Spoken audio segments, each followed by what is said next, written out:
Next on Max TV, we preview Latin Fury 8, we talk about the return of Roy Jones, and we have news and notes. Coming up on the next round. And welcome to the next round, another Skybox edition. Steve Kim, as always, with Gabriel Montoya. Let's begin round number one. It's Latin Fury from Tijuana, Mexico. The main event, once again, Julio Cesar Chavez Jr. at 38-0-1 takes on the undefeated Luciano Cuello at 23-0. Lightweight in action, Humberto Soto takes on Antonio T-Rex Davis, and then bantamweight standout Fernando Montiel takes on Diego Silva. Gabe, I think it's simple again that Julio Cesar Chavez has more cupcakes than Duncan Hines.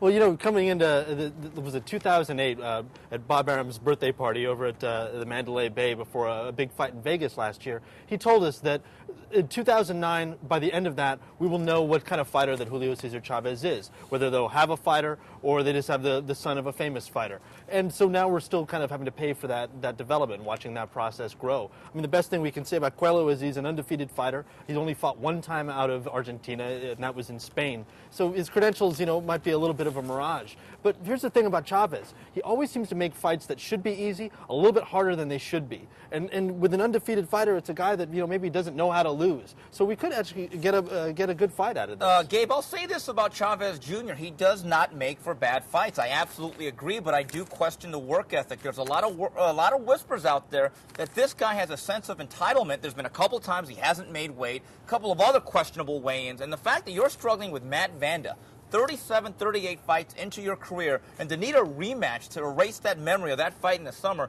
it brings about the question, does this kid work hard enough? This is not a physically gifted fighter. He does not have the heavy hands of his father. And I think they're kind of in a no man's land. Number one, HBO or Showtime. If you want to get to that network, that means you have to face somebody. Right. So on the flip side, Bob Arum says, I'm going to do my own pay-per-view, and you get to feast on a guy like Luciano Cuello. And my question is, has his progress stagnated because of this? Well, I'm not sure if it's stagnated because of this, but I think it does go back to the whispers that we've heard, is that he doesn't really work that hard in the gym. Now, if you're going to take a guy that basically turned pro at 16 and is developing he didn't have an amateur career at all, so he's developing himself as a pro, then he needs to put the work in. And we need to see the development of different tools and see a progression. And we haven't seen that, and it probably leads back to the fact that he doesn't work that hard in the gym. Well, I know this is not Mr. Universe, and we're not trying to look like Lee Haney or Flex Wheeler, but his body just looks really soft, and he tends to fade out in fights. Here's what I think. The edict has to be set. Latin Fury is a very, very profitable franchise for Bob Arum, Top Rank, and Fernando Beltran. But I think by the end of the year, he has to at least fight somebody like a guy like Alfonso Gomez, Miguel Ospino, or even a Ronald Hearn. I think right now, the longer you go on with this, there seems to be a loss of credibility because even the Mexicans themselves, the nationals, they're beginning to question just exactly where this is going. No, I would agree with you. It's time for him to take a showbox type of fight, like you said, with a Ronald Hearns or an Espino. Somebody that has got world-class experience, or at least is a blue chip prospect. Somebody that's going to challenge him and that is not there to basically give up their O for a good paycheck. On this Latin Fury 8, couple of world-class standout, Humberto Soto and Fernando Montiel. I'm expecting them to come out victorious. Here's what I think. I like these two guys. I think Humberto Soto between 130 and 135 is a legitimate world-class blue-chip performer. Yeah. And Fernando Montiel, talk to some of the matchmakers and the guys that really know styles. If there is a guy that gives Vic Darchinyan fits outside of Nonito Donaire, it is Mr. Hot Pants. Yeah, absolutely. I mean, Fernando, who wears short shorts, Montiel, is looking basically to have a showcase fight in this one. But still, I think what they're doing is basically, building up. It's going to be a highlight reel knockout. That's my pick right now.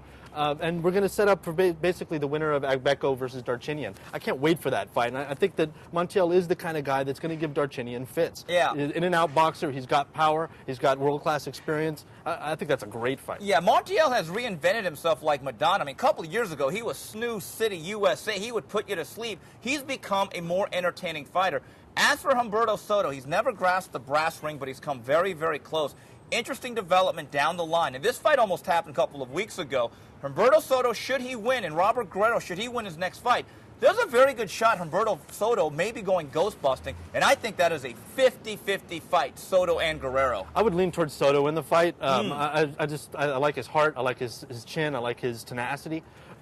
This is a good fight. The guy that he's fighting, Antonio Davis, has got some experience. He went the distance with Johan Guzman, and he went the distance with Luevano. I think his only loss was very early in his career, and it was a TKO. So this is a guy that I think Soto, it's time for him to make a statement. It's time for him to step up and say, I am one of the best at 130 to 135. He needs to knock Antonio Davis out. And the guy's 36. He's either a very experienced veteran or at the tipping point. I think Soto needs to push him right over. Yeah, Antonio Davis is a guy that went rounds with Stephen Luevano's gone round with Johan Guzman. I don't know if he's going to be able to deal with the strength and the pressure of Soto. I like Soto to get him out of there between rounds 7 and 9. I am not a courageous guy. I don't have a lot of guts. In fact, I am a San Diego chicken. There's no way in hell you're getting me to go out to Tijuana, Mexico. When our troops are told by the government, you are not allowed to go there without our permission, and these guys are going to get sent to the Middle East, I'm going to look forward to watching this show in someone's living room. Yeah, absolutely. The safe confines of East LA somewhere. There's no way, even being a Mexican guy, and I've got family down there, not in Tijuana, but scattered throughout Mexico, there is no way in hell I'm going to Mexico to see this. I'm going to be sitting there, couch side, drinking a beer and enjoying the fight. Yeah, and when people say, Steve, it's not that bad, that's an admission that it is kind of bad at the very least. So Latin Fury 8 from Tijuana, Mexico, go at your own risk. We come back, we take a look at the return of Roy Jones. And we are back. Round number 2 of the next round. Steve, Kim, Gabriel Montoya talking boxing in Pensacola, Florida. It was the return of RJ and Roy Jones with a TKO in 5 over Omar Shika, and cruiserweight prospect BJ Flores with a 10-round decision over Jose Luis Herrera. Here's what I think. Roy Jones is still a formidable opponent and a guy at a certain level. I don't think he's at the pound-for-pound level that we've come to expect from him in the last 15 years. But the Omar Shikas of the world, he proved Saturday night, he could pretty much blow them away. Yeah, I think this fight should have been at the Mirage because that's exactly what it was. Ooh. Whoa. Roy looked fast. He looked good. He put on a show. He smiled to the crowd. Whenever they got in a clinch, he was smiling to everybody. He looked spectacular. But the problem was the guy across the ring couldn't throw a punch, looked totally tentative, unable to see an opening and much less do anything about it. It was pretty shot. It was basically retired coming into the fight. So, yeah, he can fight like an ESPN level 2 guy. But, if you put him up against a Bernard Hopkins, I think he gets waxed. I think he gets beaten up and knocked out late. And I can't really think of any of the top contenders that he could beat. So maybe he can do a farewell tour. But other than that, I don't see where he goes from here. Well, between 68 and 75, how would he deal with the steady jab and the overall technical precision of a guy like Mikkel Kessler? I think those would be tough fights. I actually got an email the week of the fight, about 4 days before the fight, from a boxing insider on the East Coast that said that Omar Shika was having a lot of problems making weight, and that he just kind of looked like a fighter. Just look at his body, look at the way he performed. He looked like a guy that trained to make weight and did not train to fight. He looked very, very flat, very, very flaccid, and that's exactly what Roy Jones wanted, a guy that would cooperate in a lot of different ways. Yeah. I think the Roy Jones Express keeps moving. I think they keep it local, because I really believe that people understand what you just said. This was a mirage. This was absolutely the right hand-picked opponent, but I do think they will take a spot. At a certain title, they're going to look for the lowest-rated guy they can find, their version of Andreas Kotelnik, or the weakest champion, and that's who they're going to go after. The problem is that they tried that once before after he got knocked out by Antonio Tarver against Glenn Johnson, a guy who had lost to Bernard Hopkins, and they thought, here's a basic meat and potatoes kind of fighter. We can beat him. And the problem is Roy got stretched. I don't really see anybody out there that he can kind of, cherry pick on. Maybe, I don't know, maybe 168, it's a little bit of a lesser division. Maybe you can get somebody kind of coming up. Maybe you can fight Andre Durrell if he ever picks up a belt, because his chin isn't exactly the greatest. But I just don't see where he goes. Oh, wait a minute. Andre Durrell versus Roy Jones. Let me just put that fight in a capsule. That would be the faded RJ against the wannabe RJ. No thanks. Return to sender, Gabe. Try that again. Earlier, I just called BJ Flores a cruiserweight contender. Let me rephrase that. Cruiserweight suspect / pretender. I'm sorry, BJ Flores, the jig is up. You got to fight somebody. And not only that, not only do you have to fight somebody, stop boring the hell out of us. Yeah, I'm just at a loss for words. I just sat there watching him, just completely bored out of my mind. And there's a reason, I think, that he turned down the Tomasz Adamek fight. He's not a world-class fighter. He hasn't proven that he is. And he knows it. And he knows it. And so he's going to stay away from these guys. It's not like the cruiserweight division is lacking in good opponents. You know, we had Ola Afolabi has just burst onto the scene, and Tomasz Adamek is out there. Cunningham is out there. You even got lower-run guys like O'Neal Bell, who's kind of on his way out, and and hinting at maybe being a heavyweight. I mean, there's plenty of people to fight. And the fact that he won't fight them and is more comfortable doing commentary than he is actually dominating a guy who had been knocked out in 4 of his last 6 bouts, it just leads me to believe that he's never really going to get over the hump. The furthest indictment or the biggest indictment I can give of B.J. Flores is this: he's not a young guy. No. He's closer to 30 than he is to 20. And you're right, Jose Luis Ferreira, against every single good opponent that he has faced recently, save Aaron Williams, which is a very fluky fight, he has been starched and knocked out. Now, you go back another fight further, Darnell Dingalang Man Wilson. He won that fight, but he lost every single fan. He absolutely stunk out the joint. And my point is this: part of boxing, professional prize fighting, is the ability to be entertaining, yes, to put butts in the seats. And with B.J. Flores, he kind of reminds me of that boy band. Good-looking, slick, well-marketed, well-spoken, says all the right things. But you always get the sense that you're watching him perform, this guy's lip-syncing. And that's what I think B.J. Flores is doing, boxing's version of lip-syncing. Yeah, I totally agree with that. I mean, it's just, he goes through the motions. He's got all the kind of tools, with the exception of good power. He's got a solid chin. He's durable. He can go the distance. But it's just boring. You know, it's not world-class. You don't look forward to his next fight. In fact, I may not even watch it. I'm done with it. I'm done with him not stepping up and calling a fight like Herrera, like he did when he was on Friday Night Fights, a step up. A step up. It wasn't a step up. That's scary. It wasn't even a step sideways. It was a step down, off the ladder, and he kicked it to the side. Gabe, what is your impressions of the great experiment, the mix between MMA and boxing?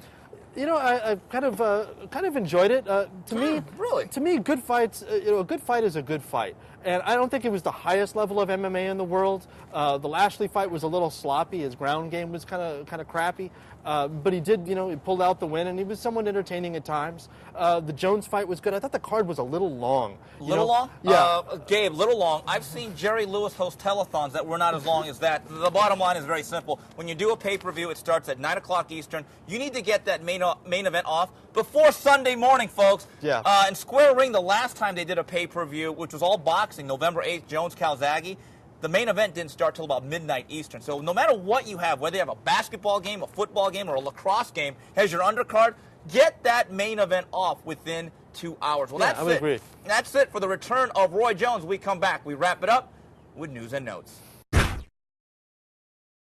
And we wrap it up on the next round. We go to news and notes. There was a heavyweight title fight this Saturday afternoon in Stuttgart, Germany for the WBC heavyweight title. Vitaly Klitschko moves to 37-2.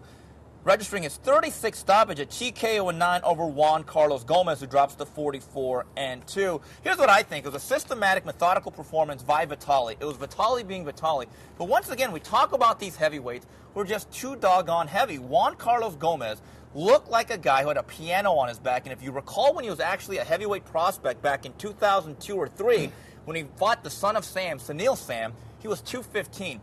At 230, he needed to be much closer to 220. He had no mobility. No, none at all. And he couldn't defend the jab. He just looked sluggish and slow. He looked like a 35-year-old heavyweight. But, speaking of B.J. Flores, when is Vitaly Klitschko going to step up and fight somebody that's dangerous, man? There's plenty of guys out there. Hold on. Let me defend this, though. The problem is, unless Vitaly and Vladimir go all Cain and Abel, because the Klitschkos are the only guys that could beat the Klitschkos. And remember, Gomez was a mandatory defense. He had no part of this.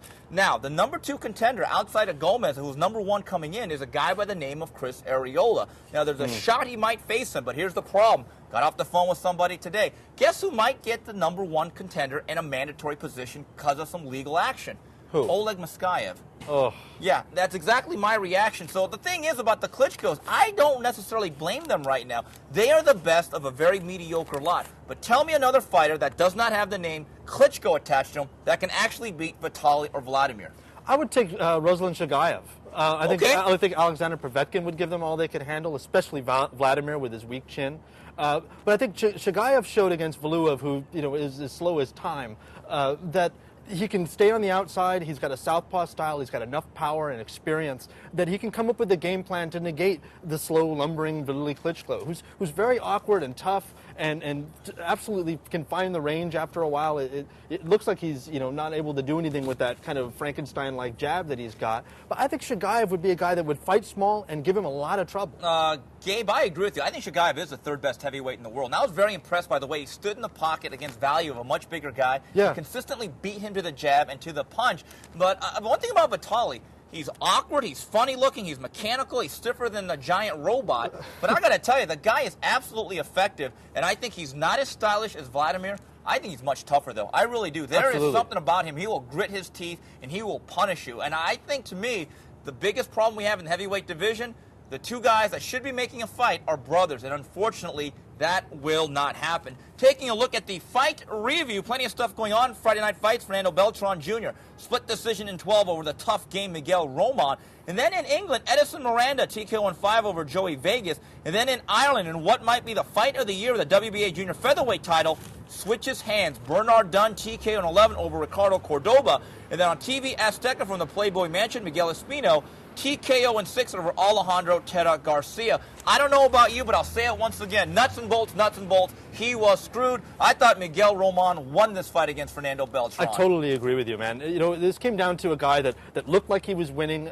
He was throwing the jab and kind of trying to box, but Roman was there. He was landing the harder punches. And once again, boxing judges discounted a guy landing the harder blows, the more telling blows, and more specifically, the body shots all through the fight. I think that's what turned it for him in rounds 3, 4, and 5, where he began to take control and really sapped his opponent. I totally thought Roman won. I thought he walked him down. I thought there were flashes where Beltran was controlling him from the outside, left cross, but I think the body shots. I think Roman gave one of the most determined efforts you're going to ever see. He's not a guy that's overly talented, but he gets everything out of that talent. I really felt bad when they did not announce his name. Yeah, one of the things that I thought about was an old gym axiom that you punish now or you're punished later. And it looked to me like Roman was the guy that punished himself just a little bit more in the gym. Yep. He had just a little bit more in the tank, and it kind of fueled his will. I totally thought he just, down the stretch, carried the fight and finished and closed the show. Yeah, and Gabe, unfortunately, the judges punished him after. That was the problem. That's why he lost the decision. You saw this fight. This is becoming an internet classic, and we're going to have it here on Max Boxing soon.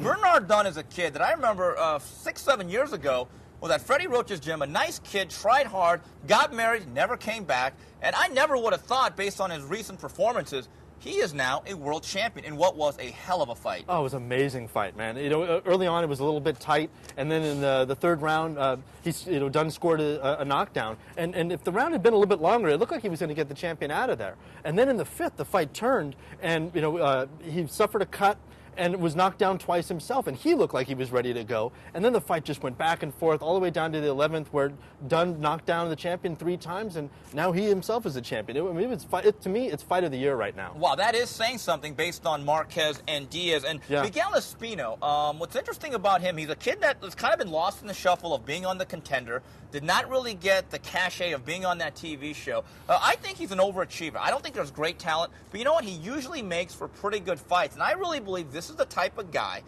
talent level, temperament, and style, this is the type of guy Chavez Jr. should be facing. Yeah, this is a guy. I was thinking about it after the fight. Like, where can he go? He doesn't really have, to me, the elite level talent. He doesn't have superpower. He's not very fast, but he's got good skills, and he did exactly what he needed to do against Alejandro Terra Garcia, which was beat him down, get him out of there, keep him on the end of his jab. I think he made the fight a little bit harder than he needed to at times. He tends to crowd himself, but it's a perfect fight for Chavez Jr. And I got to say, on that card at the Playboy Mansion, a lot of interesting things to see. The scenery was very, very interesting as always, but on this card had Alejandro Terra Garcia and Antoine Eccles.